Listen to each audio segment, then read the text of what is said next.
I did.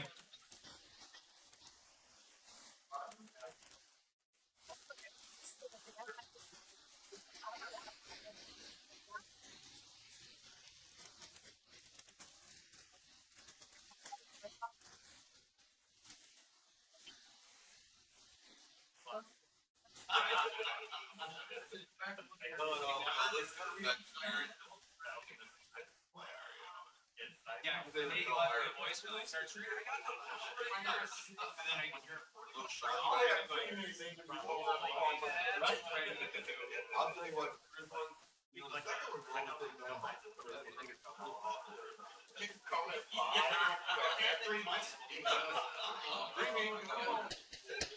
We'll call them in the order at 7 o'clock.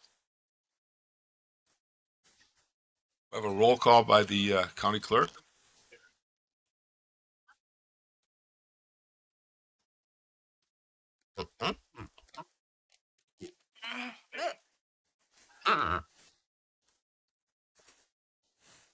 Doesn't connect.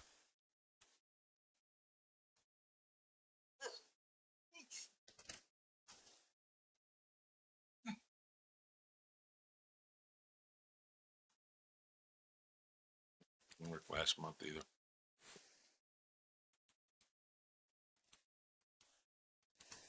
Mine won't connect, Audrey. Not sure about it. And it's charged 100%.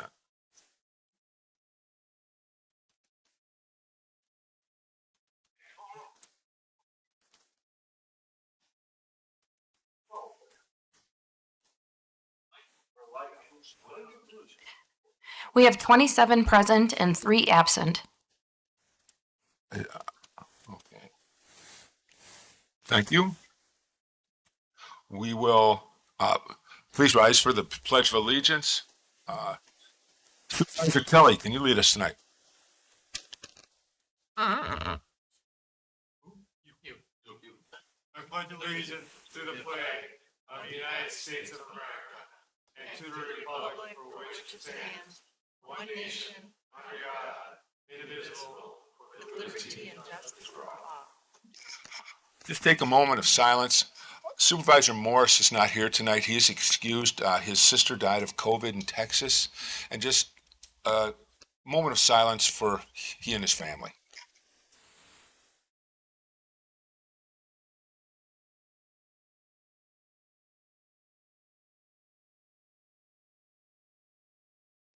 Thank you. I have one other thing before we get started. Those of you that did not get the times, if you want to get to know our county attorney much better, I will start this with Mr. Jones and he can pass it around. I have this up on my wall at home. Compliance with the open meetings law? We are, Mr. Chair. Thank you. I'll entertain a motion to approve the agenda. Moved and seconded. All in favor? Aye. Opposed? Hearing none, we approve the agenda as printed. Supervisor Renard, approval of November 9th, 2021 meeting minutes. I'll move approval of the minutes as presented. Seconds by Mr. Supervisor Schultz. Any further discussion, changes, comments? All in favor? Aye. Aye. Opposed? Hearing none, they are approved. Communications, Treasurer's Report. You should have the treasurer's report on your desk. It is printed on green paper. And then there is the zoning committee notice of public hearing, which is December 16th, beginning at 7 p.m. And that will be here in room 205. And then one thing not listed under the communications, I have put your packets on your desk for those who haven't declared candidacy or filed notification of non-candidacy. You can take it home with you if you'd like. You can fill it out here. If you have any questions, just connect with me after the meeting. If you are not planning on filing, there is a declaration of candidacy in your packet as well. That has to be received. I have to have notification on the 24th by 5 p.m., but we're closed that day. So I can if you can just connect with me, we can figure it out. Let me know if you have any questions. Thank you. Do we have public comment of anything that is on the agenda? Public comment for anything that's on the agenda tonight? Seeing none. Annual reports, overview of new online per diem system. Oral Roland. So as we have transitioned of how we manage from a pure in-person scenario to more of the hybrid approach that it appears we're going to continue to go in that fashion. One of the things that we've been trying to work through administratively with the board members is how to most efficiently deal with per diems, ensuring the mileage and everything like that. And so the executive committee gave staff guidance of what would help us through this process, and that included work with our finance department to make it as seamless as it works with our ERP system, or basically our accounting system. And so one of our members of our team, one of our programmers, has put together a pretty nice online version of ways to help us manage this going forward, starting in January with our board members and other members who serve on committees and commissions on behalf of the county. And so we're going to do a quick overview of what it can do.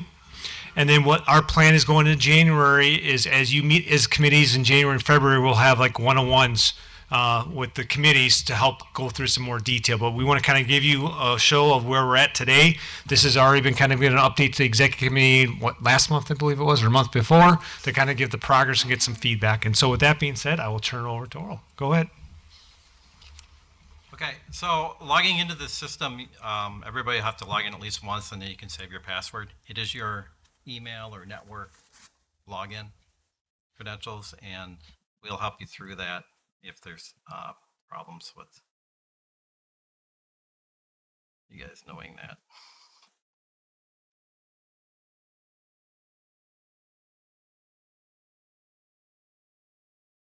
Oral doesn't know his password.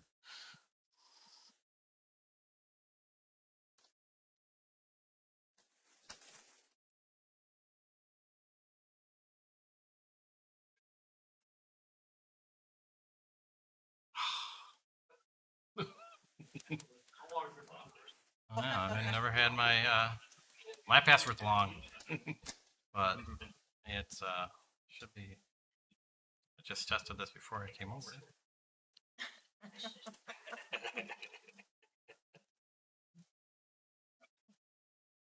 And if I fail again, we have a fallback. Huh? Shouldn't be an issue, yeah, because I'm on the site. But we will go to our backup.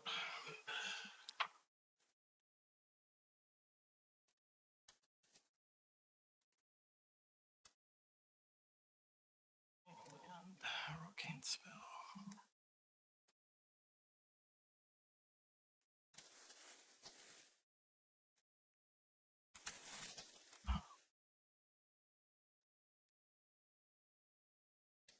So you guys are gonna have the same problem, I guess.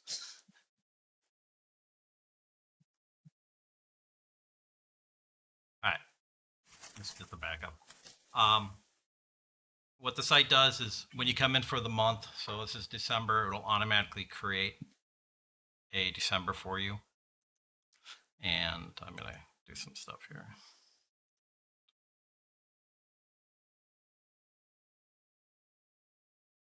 So what you'll see is like November will actually be closed. So every first of the month, we will in the morning yank down all your data from the system and close it so you can't add any more to that monthly report.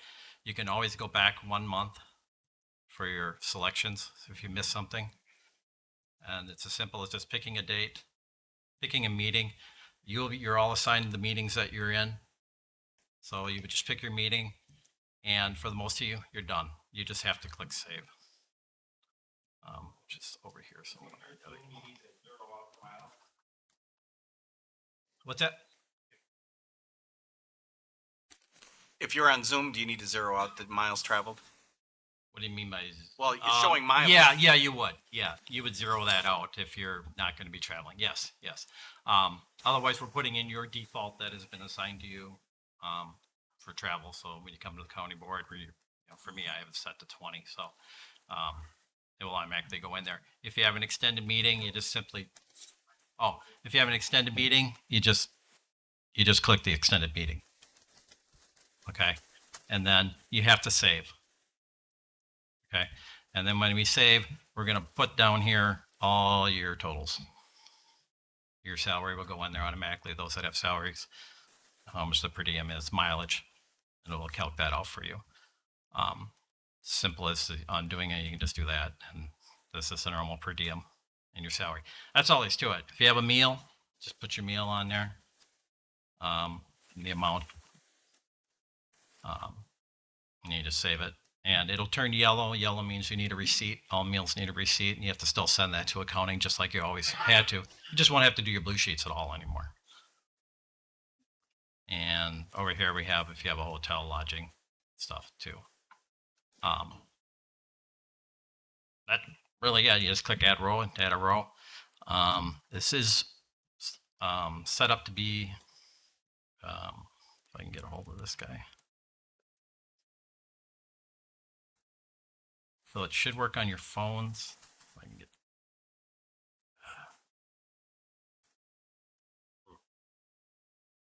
that, get this too. All right. So if you're on your phone, it automatically opens up with the extra fields for you. So your phone is probably going to look more like that. So it kind of scroll down like that. Your mouse is kind of touchy. And you just, if you save with a mistake, it's gonna, things a little touchy right now. This guy. So just save that. It's gonna show you that you have mistakes. It's gonna put your cursor where it needs to go and turn it red for you. And that's pretty much it. That's all you really need to do. You can simply just delete by deleting and always save. Yep. What if we need to add a meeting that's not among our regular ones? You'll have to contact accounting to add that meeting to you, Okay. and then it'll instantly be there. All right. So that's all going to be handled by accounting, Cindy, probably in accounting. And I just added some other features. This little red circle here just means that there's a field down here below. If it's green and you're close like that, it just means that there's additional fields below. But for the most part, I made it so it would automatically open up for you. But you can open and close them, clicking expand and that. That makes sense? Everybody? Only question is, when does it go live? January 1. Thank you. January 1. Yes. Will you be sending us a link to this? The idea, yeah, we're going to have Sunday a link, and then the idea is to actually, for your tablets, we're going to put a link, an icon on there for you to click. So that hasn't been fully tested yet, but it's all set up to go.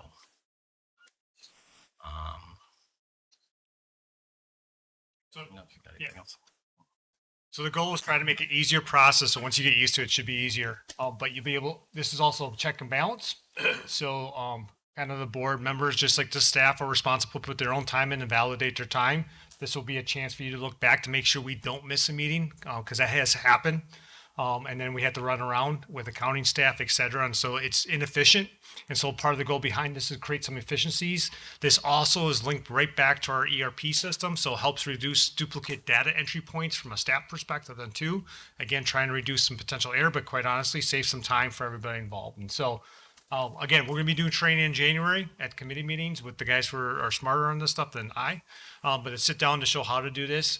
Like Oral said, they're going to be pushing out to your tablets as well on icon. So it should be very easy to do it once you log in once.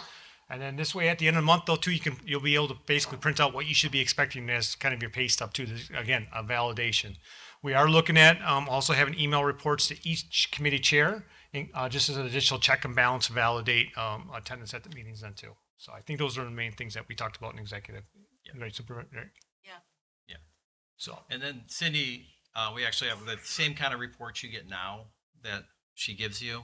We made that same report that she will give you at the end of the, I don't know if they give that with your checks or with your checks. She has that. We'll be doing that also. So.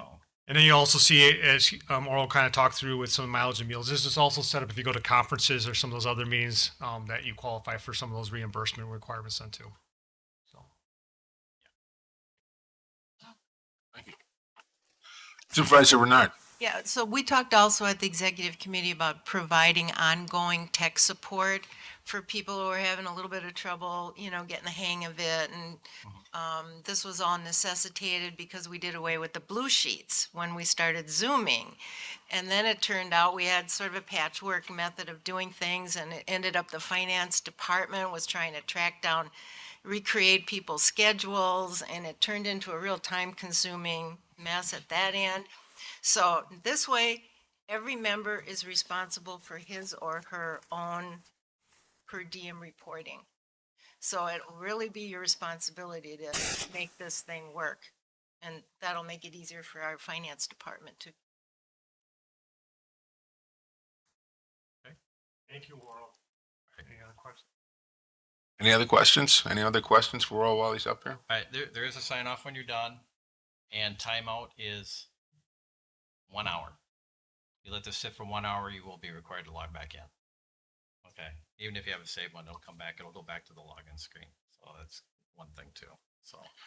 So I just want to give Oral a lot of, this might seem simple when you just see this, but if you understand what's behind the scenes to make this tied to a lot of different systems and make it easier for the staff and for the board members, he put a lot of time to make sure this is as easy as possible. It hit all the bells and whistles that we need to make it functional. So I just want to thank him for all his time and effort he put in this on behalf of the board to make this a simple process as much as we can right now. So thank you, sir. You covered about 95% of everything. Thank you, sir.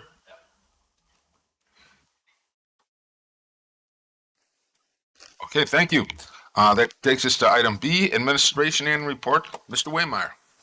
So you'll notice I did not put a full annual report in writing for you tonight. And part of this is because I began to put my report together, I realized there was a little document that we were presented about a few months ago called the budget.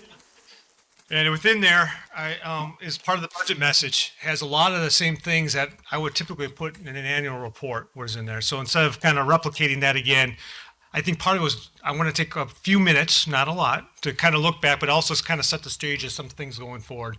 And partially, it's kind of nice that I'm at the end almost, except for Matthew, because you got to hear from all our staff and our departments of what they do daily on a day-to-day basis and the great things that they are doing. And so I kind of get to hit the end of the show here of where we're at today. And so I try to separate some of the things I just want to really focus on quickly here in some main areas. And so some of the big things, obviously, we've been working on is our facilities, and this board has been made a prize for various updates in the Building Grounds Committee where we're heading. And so part of this is our South Campus. We forget to talk about that sometime, but really our Health and Human Services Campus, we've done a lot of projects this last year out there. Everything from a new water main, they have a new road. If you haven't driven on it, you don't go like this, blah, blah, blah, down, right? But it's a road wide enough to also help with people who walk back there. New outside lighting we didn't have out there before, along with a lot of just fixing the envelope of the buildings out there and HVAC systems. And so we're moving ahead out there. Obviously, a big part of this last year has also been our communications project, which also coincided with our broadband project that we received the grant dollars for. The broadband part is up and moving. Communications, we are having equipment starting to get hung on the towers. We have all the buildings in place, and all for the most part, civil work is done. So we're still on track with the share presented, but by mid part of next year, we'll hopefully be in a position to fully accept that project and get some better systems in place for all our first responders across the county going forward. You've heard a lot about the courthouse project, jail project, sheriff project, and for the most part, we're still tracking where we said it looks like from a scheduling standpoint, we will be moving back slightly. And so realistically, we'll be getting bids at the end of summer of 2022, going into probably groundbreaking in the fall of 2022. So slight about 1 to 2 months behind, and we'll continue to update you as that goes forward. But a pretty significant project as we keep going forward. And obviously, I think Kevin Weitzman talked a little bit about the interurban. And again, that our phase 2 project is going to be going forward, which is River Road in town of Watertown, down to County Highway F in the town of Ixonia. We plan to get that out in February for bids, and our intention is in March that the county board will review the final bids for approval to move forward with that project as well. Internal operations, we have a lot going on. And we continue to look at how we are staffed, what that structure should need to look like. Obviously, we just completed the market study, but that's going to be an ongoing concern as we look ahead in terms of how we can continue to compete to retain and recruit employees, just like any other employer right now. And what does that not only benefits need to look like, but those salaries and some other things going ahead to the future. And so that's going to be a crucial part of everybody working together to make this a place as a place of employment that people want to be and continue to move forward. Mark and his team continue to look at how we forecast. It's been a goal to continue to look at more enhanced forecasting as we look ahead to the future. And we're using a product called Forecast 5. And the Finance Committee has got a chance to see some of the graphs and charts that's producing for us. But we're going to be doing a lot more work on that as we look at some of the revenue streams and some of the new revenue streams coming in as we look at some of the expected expenditures going out the door as well, and looking at how do we look at achieving some of our goals going into the future. We had planned to have quite a few policy things done going before COVID. That was specifically looking at codification of our ordinances to update our personnel ordinance that was in place and working through the committee structure already. And then it got slowed down a little bit. And so going into 2022, our intent is to move those projects back onto the front burner again to get our real codification of our ordinances. If you don't know, if we have ordinances that are our laws, but right now if you look at our ordinance page, it's just a series of sheets of paper. You typically expect to look like a statute book almost, right, for a codification. So we're going to be going through that process to make it a little more formalized going forward. Personnel ordinance, we've learned a lot of lessons these last year and a half with COVID as well. Areas of flexibility, but areas that we have to continue to look at for benefits. And so we'll be working with our employees to look at updates to that. And again, bringing it back to the county board and the HR committee specifically going forward. During budget, I talked a lot about insurance and technology. And so insurance is going to be continuing an area of concern. Mark and Blair and I were just at meetings over in Madison Thursday and Friday with WMIC, and just continue to look at some of the emerging trends and what does that look like for the future of government entities in terms of how we are insured and ensure we are covered to protect us as an organization, our staff, and the public. Technology. Cybersecurity, John's back there, keeps him up at night, but this is a growing need and concern. And as we look, this is probably one of the highest risk areas we need to look at, and we'll be having to look at how we manage technology in the future. Realistically, we will be moving forward to across the board called multi-factor authentication. We have that on certain computers already and certain systems already to protect privacy information, protect from leaks and people getting into our systems. But it's going to have to be for things that are even more simpler than that, including email. And so we'll be rolling that out probably going in the first half of 2022. And obviously one of the growing needs is just the change of how we look at it. We've been talking a lot about computer systems going to what's called service as a software. And we're slowly moving our folks to Office 365 as an example. But like Mark learned today, eventually Munis, our ERP system, going service as a software. So not only is it changed how do we financing, it's how we manage it going in the future. So again, changes how we are staffed, changes how we operate, changes how we pay for things going ahead to the future. And then finally, probably the biggest thing that we've been talking a lot about is moving forward with our implementation of our comprehensive plan and updating our strategic plan. And we talked a little bit of executive committee updating a strategic plan. And I think the agreement and guidance I have been given is we wait till the new term of the newly seated board takes place to look at updating our strategic plan to take our comp plan to that 3 to 5 year chunks of work to be done. But there's a lot in there, and there's a lot of things that we've allocated our American Rescue Plan Act dollars with the budget as well, focusing on housing needs, transportation, childcare, various areas of economic development, including having a revolving loan fund, but other ideas of how do we work with our communities and businesses to bridge that gap for financing. Broadband. Unfortunately, we did not get the next round, but we're working ahead for the next round of grants potentially for March, along with some other partners that we could work with. We have several towns and cities who have already reached out to look at ways we can work together to bring broadband to many of our areas that are underserved or unserved within the county. Strategic marketing, communications, and collaboration. So I bring those two together briefly because the board has put a position in the administration department, and we have not released that position yet because I was waiting for what did we really need through the comprehensive plan process. And two items that really jumped out is project management / collaboration, but throughout that document was talking about marketing and communications out to the public, engaging in the public better than we are doing today. And it's our intentions by the end of the year that we'll be out to get someone on board to fill that role the first quarter of next year. But the other exciting part that we're working through right now is we approved a contract for Discover Wisconsin, a multi-series of strategic marketing. We've had several team meetings with various stakeholders from the counties, from all our cities and villages are represented who chose to be part of it, various tourism industry, various businesses, talking a lot about outdoor recreation. And so we are going to hopefully finalize that plan for the first year rollout here very soon. And we'll get going for some neat marketing material that we hopefully to share with everybody here shortly. As we also look at collaboration, some of those bigger things we've talked about before too, and I'll just leave them out there, is the continued idea of looking at intergovernmental opportunities to work together.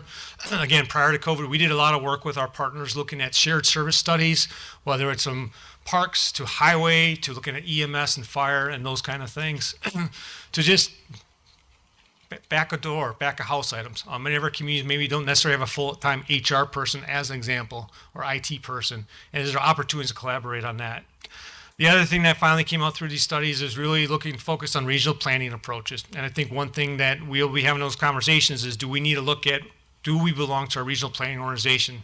I think most of the board is aware we're one of about 5 counties in the state that do not belong to a regional planning organization. But we're treating 2 of them right now, as many things we are. The Capital Area Regional Planning Commission out of Dane County, and Sewer Pack, which we have a small silver technically part of Sewer Pack, which is the Southeast Regional Planning Commission, which is the 7-county area. So some fun conversations ahead of us in the future, but kind of setting the tone. But it's also very exciting. And we look at where we're at financially in a good place that we can carry out many things forward. And at the same token, the ARPA dollars, they really put us in a place that we can execute some of these things that you've been planning with the communities for the last couple of years to execute. And so I am proud of what the team has presented to you this last year. They've worked very hard. They've worked very long hours. I think many of you realize that with the staff. We talked to them at committee and board meetings. Tuesday, this meeting is always when Human Services Board meets. And so Dick and the rest of the folks on that board get to hear about some of the struggles and challenges that they're facing. But then it's also the opportunities. We look at those opportunities to find housing. We look at those opportunities to look at ways to get people employed.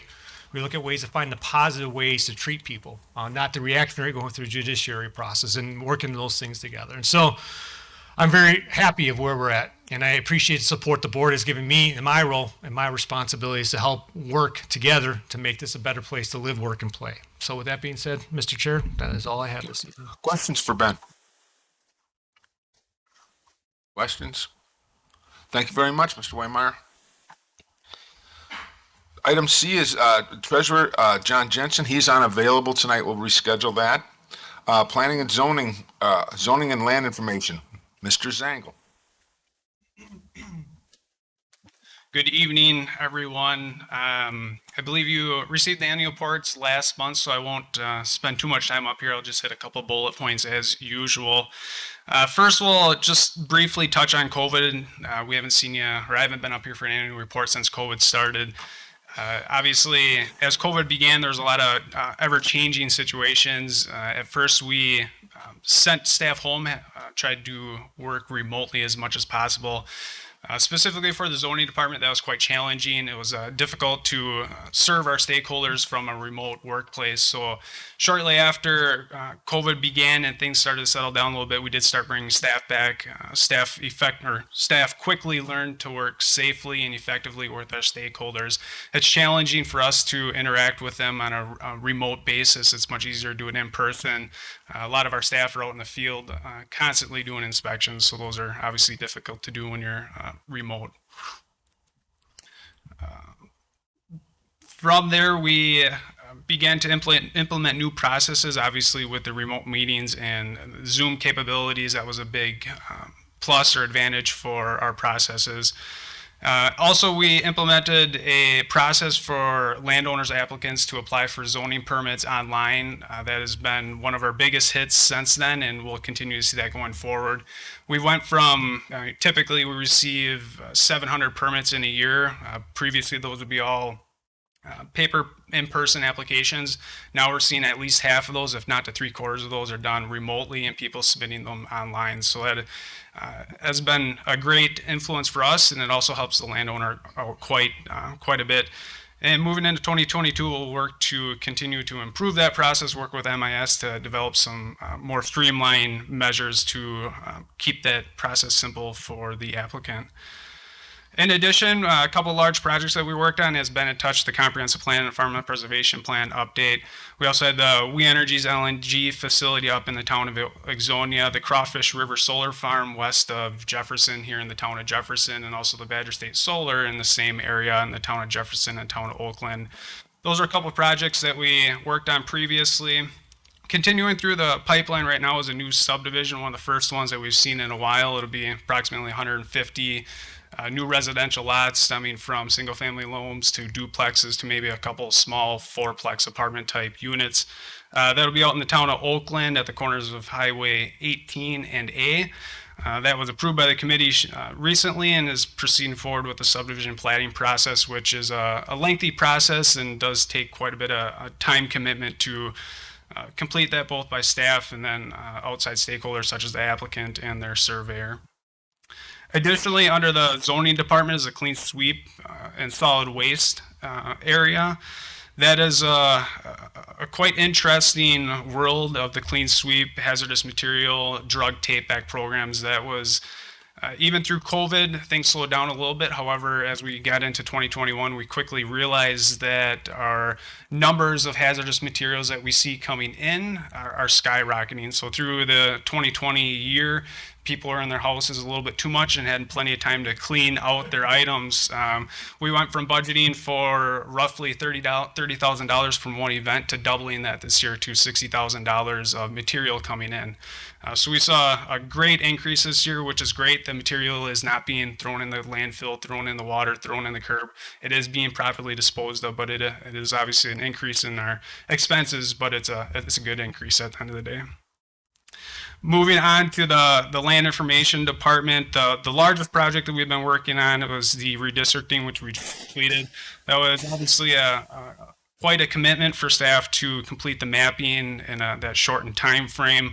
A big shout out to Nicole in the land information office who did a lot of that mapping, spent a lot of time with the local municipalities, sitting down with them and going over what they were looking for through the process. So she put a lot of effort into that process to make it a little bit smoother and seamless at the county board level. Additionally, the land information department maintains the county's GIS system. That's our main mapping system. It's used by a lot of stakeholders. If it's down for 5 minutes, we hear multiple phone calls on multiple phone calls on multiple phone calls letting us know that it's down. That takes a lot of commitment from staff. It's the land information department's main project, if you will. Over this last year, we learned a lot of information about it. We worked with MIS department to learn all the intricacies with the IT side of things. And moving into 2022, that'll be our ongoing project to maintain that system. And then we're looking at ways to make it more reliable and more robust so we have less outages and a more efficient and effective mapping at the end of the day. Finally, as I have sat in this county boardroom for a couple times now and heard some other annual reports, I always hear the one reoccurring theme is our wonderful staff that we have. I just, again, want to reinforce that and pass that on to you that through the two departments that I work with, we have a great community, a great staff. They're all wonderful to work with and they're all excited to be here, and each day they show up ready to continue forward and do something good today. Besides that, that is all I have for you. Thanks. Questions for Mr. Zangle. You can't walk off like that. Questions for Mr. Zangle. Okay, you can go. Thank you. Thank you, Matt. All right, let's take us to item 10. County Administrator Resolution authorizing Jefferson County to enter into settlement agreements with McKees Incorporation, Cardinal Health, Inc., AmerisourceBergen Corporation, Johnson & Johnson, Janssen Pharmaceuticals, Ortho McNeil Janssen Pharmaceuticals, and Janssen Pharmaceutica Incorporated agreed to the terms of memorandum of understanding allocating settlement proceeds and agreed to the terms of the memorandum of agreed to the terms of memorandum of understanding allocating settlement proceeds and authorize entry into memorandum of understanding with Wisconsin Attorney General. Mr. Waymeyer. Thank you, Mr. Chair. Resolution number 2021-49, authorizing Jefferson County entering into an settlement agreement with the items that previously mentioned by the chair. Between 1999 and 2013, the amount of opioids dispensed in the United States quadrupled, with nearly 2,007 million opioid prescriptions being written in 2013 and almost 259 million in 2014. Opioid sales were nearly 10 billion in 2015. According to 2015 data from the National Survey on Drugs and Drug Use and Health, in 2013, over one-third of United States citizens had used prescription opioids, with a significant number of those resulting in addiction. The Wisconsin Counties Association has researched these issues and found the lawsuits filed in other states have alleged that certain pharmaceutical companies knew that profits would significantly increase if they were able to market and sell opioids for long-term use. In order to expand their market and achieve a dramatic increase in profits, some companies decided to create a marketing campaign designed to give the medical community and the public the false impression that opioids were safer for long-term use. This false marketing campaign is responsible for what is commonly known as the opioid epidemic.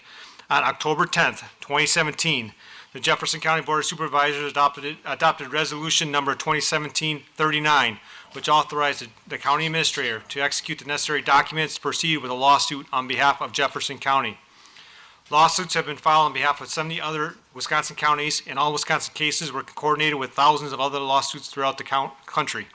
Pursuing claims against certain opioid manufacturers will hold these persons and entities that had a significant role in the creation of the opioid epidemic responsible for financial costs incurred by Jefferson County and other public agencies across the state and country in dealing with the opioid epidemic.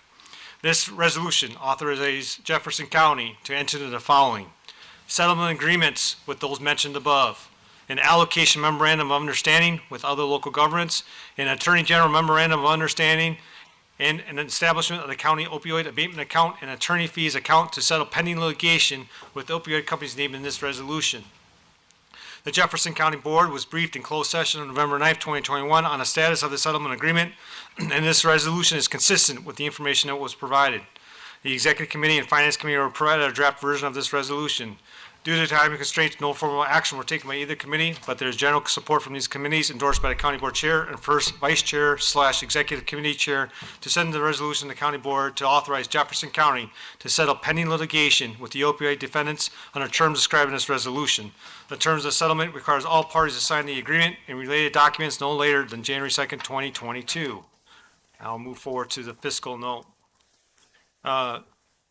Fiscal note, Jefferson County allocation of the settlement is $2.959875 million with a net amount after attorney fees of $2.367 million. This amount may increase based on additional attorney fees being paid by the National Attorney Fee Fund. This settlement will be paid over the course of 18 years beginning in April of 2022. Initial needs assessment will be conducted by the Jefferson County staff and stakeholders to determine the best use of these funds for the upcoming year that would be guided by allowed uses under Exhibit E as attached. Recommended uses and a corresponding budget adjustment will be reviewed by the Finance Committee for recommendation to the Board of Supervisors. Beyond 2022, programs or program enhancements arising from the settlement shall be reviewed on an annual basis through the budget process to determine the funds that are being directed towards the highest needs of Jefferson County. Mr. Chair, I humbly tender this over to the County Board for our recommendation that you proceed forward with settlement as described above in this resolution. Questions? So moved. Discussion? We need a motion to put it on the floor, excuse me. So moved. So moved by Supervisor Bernard. Do I have a second? Second by Supervisor Herbst. Okay, now questions, comments? Supervisor Martin. Thank you, Mr. Chairman. This opioid settlement is important. It's potentially life-changing and life-saving for people in Jefferson County. Thank you to our county administrator, Mr. Meyer, our corporate counsel, Attorney J. Blair Ward, and everyone else on staff and those on the county board that helped ensure Jefferson County was included in this action. No doubt there are people in this room, like me, that have either lost a family member, an extended family member, or a friend due to opioids. My story is about a longtime friend, a friend I've known for more than 50 years, who lost her son as a result of heroin on his 30th birthday. When we look at the proposed resolution, under the fiscal note, the fourth sentence refers to staff and stakeholders determining the best use of these funds. Hopefully, staff will include human services personnel, public health nurses, law enforcement, and also first responders that are working in and throughout Jefferson County, since they are now at risk because of potential for fentanyl poisoning. Hopefully, stakeholders will include Jefferson County families impacted by opioid addiction and also the Jefferson County Drug-Free Coalition, which has been doing a great deal of outreach and education over the last several years. I would like to make a motion, however, regarding the next sentence, which reads, recommended uses and a corresponding budget adjustment will be reviewed by the Finance Committee for recommendation to the Board of Supervisors. I move to change this to read, recommended uses and a corresponding budget adjustment will be proposed by the Human Services Board and reviewed by the Finance Committee for recommendation to the Board of Supervisors. I just feel as if it would be good for the Human Services Board to have input before it goes to the Finance Committee. Thank you.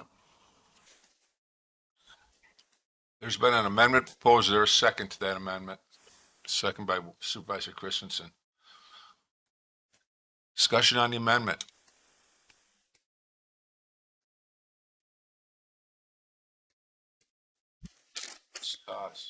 Supervisor Jones. Nothing's been said, but as like I said this morning, being chair of both committees, I'm sure I don't think I'm against the amendment, but I'm sure that Human Services would be included in the discussion and how this money is distributed. And the way I understand it, there's already some guidelines put out by that are pretty stringent, and have to be followed. But I'm sure Human Services is going to be included in discussion of this distribution. Thank you. Supervisor Christensen. Wait, excuse me. Before we go, I believe that Greg David had his hand up earlier here. Thank you, Steve. My comment was for the issue in general, not this particular. Okay. Is that the same with you, Supervisor Lund? You had your hand up too? That's correct, Mr. Chair. Okay, after we deal with the amendment. Okay, we'll continue with the amendment. Supervisor Christensen. Thank you. I guess I would want to know from Corporation Counsel and maybe Ben also, are there any downsides that you can think of with this amendment? I can't think of any downsides to amending it, but you're technically not amending the resolution. I mean, all action by the county board is in the now therefore be it resolved and be it further resolved paragraphs, so that this is not an action part of the resolution, but nonetheless, I think it's worthy of consideration by the county board. The fiscal note is designed to provide information to the county board to help it make a decision on the resolution. Nonetheless, I do feel this is appropriately before the board to take action, and I don't see any downsides with the county board acting on it and agreeing to vote or accept what's been proposed by Supervisor Martin. Mr. Waymeyer. I don't see a downside either. I mean, there'd probably be potentially some other committees or boards that might be involved in that process too, to include potentially the Board of Health, the CJCC, which kind of oversees our treatment court programs, as well as looking at criminal justice activity. Potentially law enforcement might be engaged as well, just because those are the main ones who might be able to have those funds spent in those environments. So, anyone else want to comment on the amendment? Okay, we'll take the amendment first. All in favor of the amendment, say aye. Aye. Opposed? Aye. Opposed? Hearing none, the amendment. Now we'll go back to the main resolution. Supervisor David. Thank you. A compliment and then a question.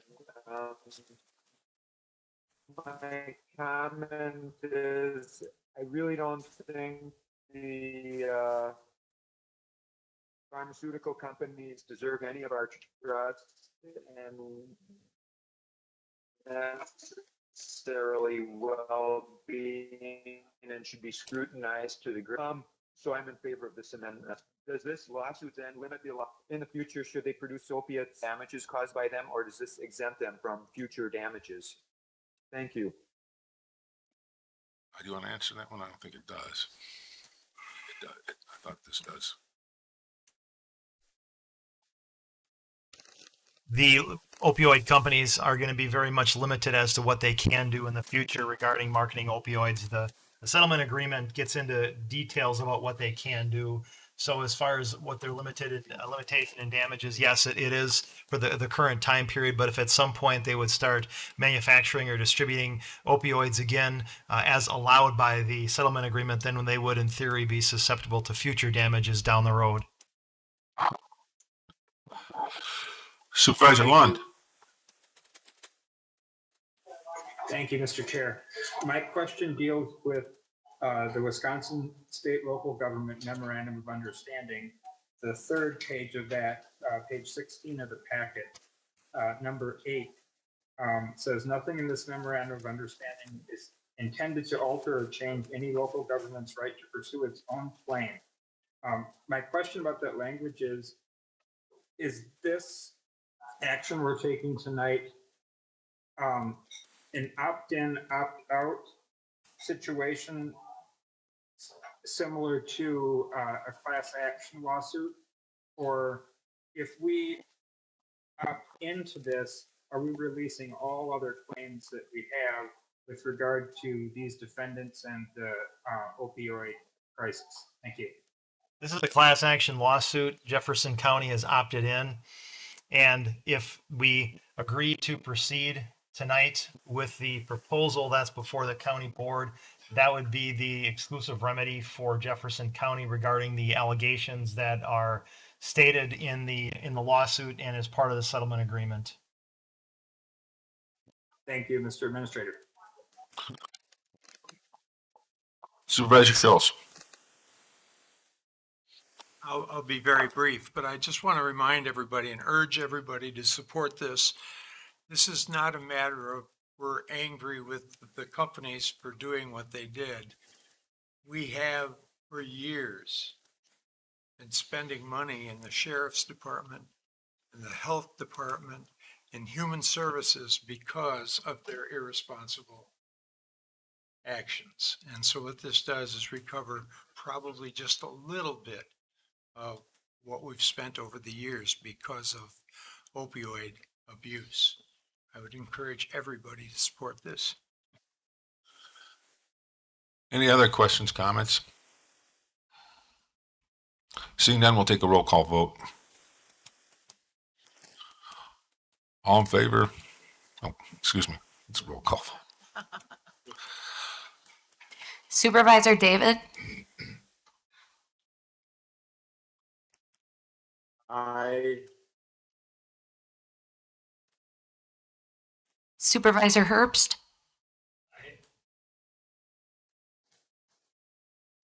and Supervisor Nass. Aye.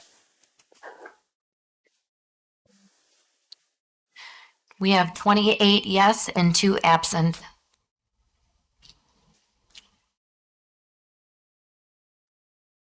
Thank you. Takes us to item 11. Finance Committee, Resolution Ehlers Investment Advisory Services to manage bond proceeds. Supervisor Jones. Mr. Chair, before I read this resolution, I would like to request just a minute or so for Mr. DeVries, the Finance Chief Operating Officer, and to explain the handout on your desk tonight. Thank you. Mark, please take the mic. Thank you, Supervisor Jones. On your desk is a budget in brief. This is a document that is now required by Government Finance Officers Association to be included in the budget book in order to receive the budget award that we've received for the past 9 years. They've made some revisions to their standards and in keeping in compliance with those standards, representing the highest standards of reporting and budgeting in the industry. We have designed this budget in brief for you, and it is intended to be a very concise overview of the 500-page budget document so that any interested party, citizens or otherwise, can take a look at this document and come to an understanding about how we're governed, about what our expenses are, where our revenues come from, and what our various departments do. Thank you very much, Mark. Any questions for Mark while he's here? Seeing none, Supervisor Jones. Yes, I'd just like to say thanks, Mark, and I appreciate, because I think it's an excellent brief document on the budget. Some of you have indicated that you don't read all 500 pages of the budget, and so maybe this will help you out if any constituents have questions for you. Resolution number 2021-50. On August 10th, 2021, Jefferson County approved the issuance of up to $36 million of general obligation debt to finance improvements to its facilities. On October 28, 2021, Jefferson County sold its first round of general obligation bonds in the amount of $8 million. The proceeds of these bonds are currently invested in the Wisconsin Local Investment Pool, which as of October 2021 is earning a .05, just 5 basis points rate of return. The county has engaged elders as bond consultants who also engage elders to perform its arbitrage study. Elders also offers a service whereby it manages bond proceeds, investing them in short duration securities based on estimated draws.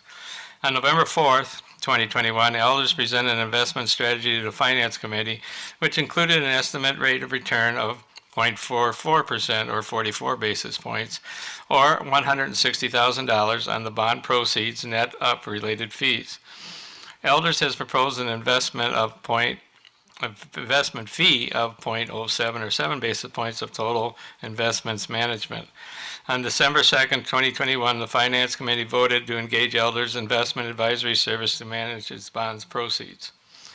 Fiscal Note, the cost of the investment advisory service will be 7 basis points. Estimated earnings on the bond proceeds are $160,000 over the next 3 years net of fees. The investment income is intended to supplement any proposed issuance of debt and will be used for debt-related purposes such as further improvement to county campuses. Mr. Chair, I move for passage of this resolution. Do I have a second? Questions? Discussion? I've been advised by our corporate counsel that we need a roll call vote for this as well.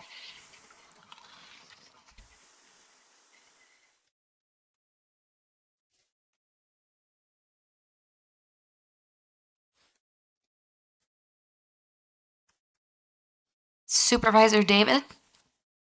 No. Supervisor Nass? Yes.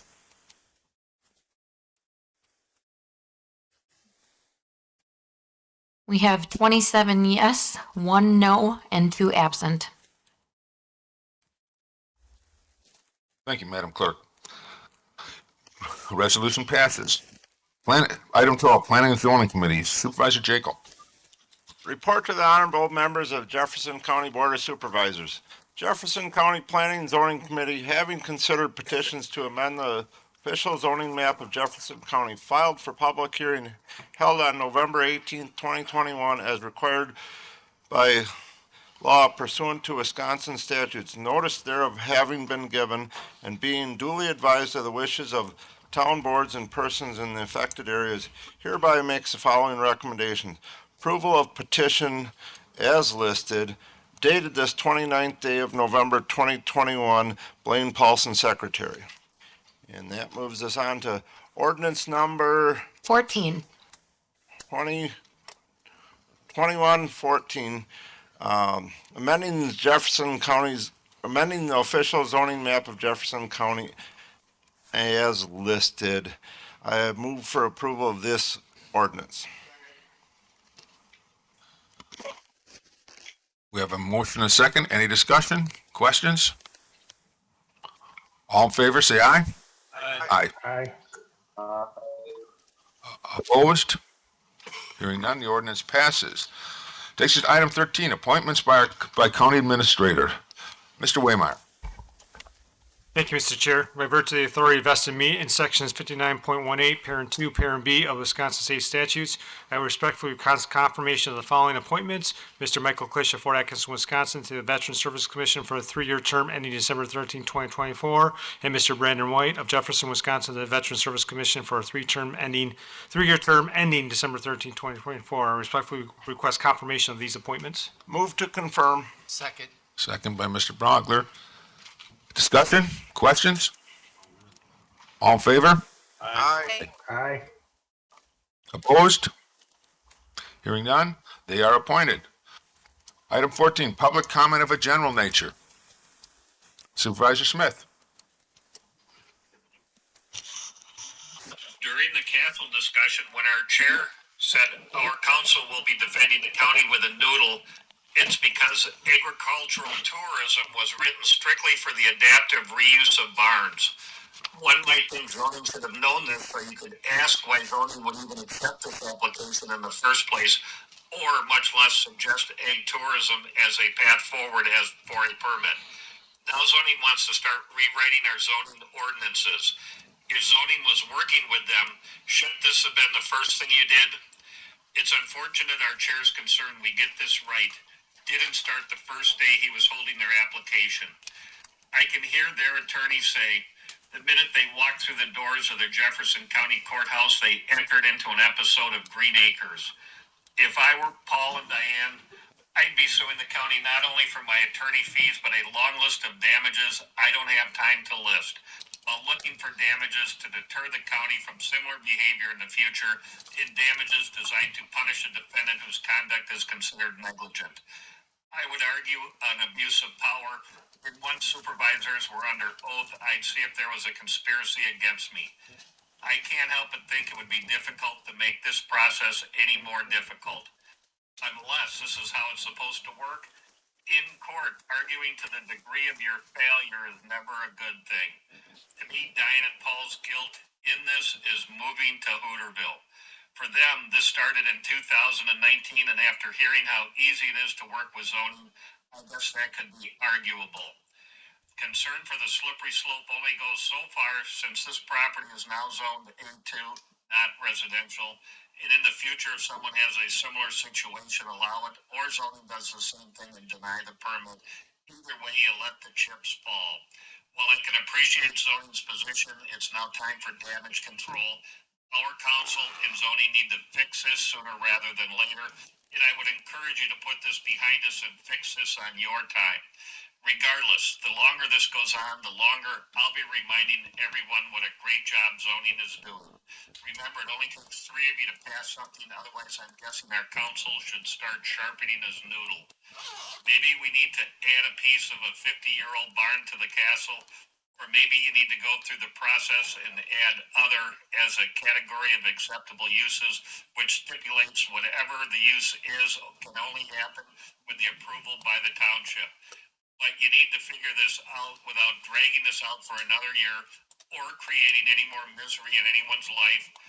But for some reason, I'm guessing this will get worse before it gets better, and this will be coming with a bill to the taxpayers. Merry Christmas, everyone. Okay, any other public comment of a general nature? Seeing none, announcements?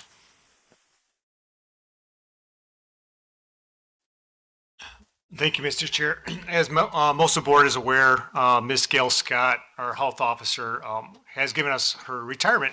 And after over 4 years of service to the county, we'll be relaxing, hopefully, after everything she's been working through. And so we've been working through where we had an option and talking with Supervisor Lund as chair of the Board of Health and also Dr. Williams. I am making a recommendation, the interim status, to promote Elizabeth Chilson, who is currently our public public program health manager who has her master's in nursing and a lot of experience not only here in Jefferson County, but also working for City of Milwaukee Health Department, to the interim role of health officer as we continue towards the progress of a more permanent role in the first quarter of 2023. And so we met with staff yesterday, very excited and supportive of moving forward. One of the biggest missions, besides the ongoing efforts with COVID, but honestly is going recovery. And that's getting back to what public health used to do too, in terms of some of the things that have been discussed tonight already, Drug-Free Coalition, WIC efforts, things like that. And so we're excited. And Gail, when she tells the story a lot, when she was looking to replace Diane Nelson, when she retired for that role, and Elizabeth came in, part of that was looking at for the future. She should be the next health officer. And so more to follow on a permanent basis as we go forward. But I appreciate the support of Supervisor Lund as well and Dr. Williams as we look at this going forward. Thank you. Thank you, Mr. Waymeyer. Any other announcements? Any other announcements? Well, I want to wish everybody happy holidays. Thank you for being here and enjoy it. Be safe. And the prize for the best Christmas tie goes to Supervisor Bogler again this year. I will entertain a motion for adjournment. So moved. At second. All in favor? Aye. Aye. Opposed? Hearing none, we're adjourned. 1 hour, folks. 1 hour. Well done.